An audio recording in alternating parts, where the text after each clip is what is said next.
Hello everyone. ਸੋ ਅੱਜ ਸਾਡਾ 50 day challenge ਦਾ ਸੀ ਡੇ 19। ਸੋ ਅੱਜ ਦਾ ਸਾਡਾ ਚੈਲੰਜ ਸੀ ਕਿ ਆਪਾਂ 3 ਲੀਟਰ ਪਾਣੀ ਪੀਵਾਂਗੇ ਪਲੱਸ 30 ਮਿੰਟ ਫਿਟਨੈਸ ਦੇ ਲਈ ਕੱਢਾਂਗੇ। ਸੋ ਅੱਜ ਆਪਾਂ ਸਵੇਰੇ ਉੱਠੇ, ਟਾਈਮ ਸਿਰ ਹੀ ਉੱਠ ਗਏ ਸੀ ਅੱਜ ਅਸੀਂ 5 ਵਜੇ।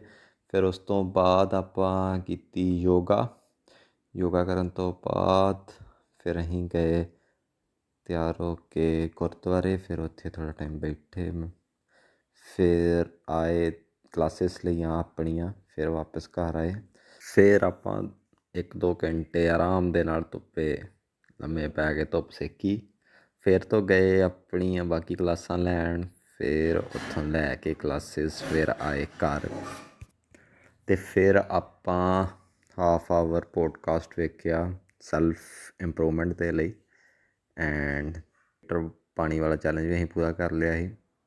So that's it for today. Okay, bye bye. Thank you.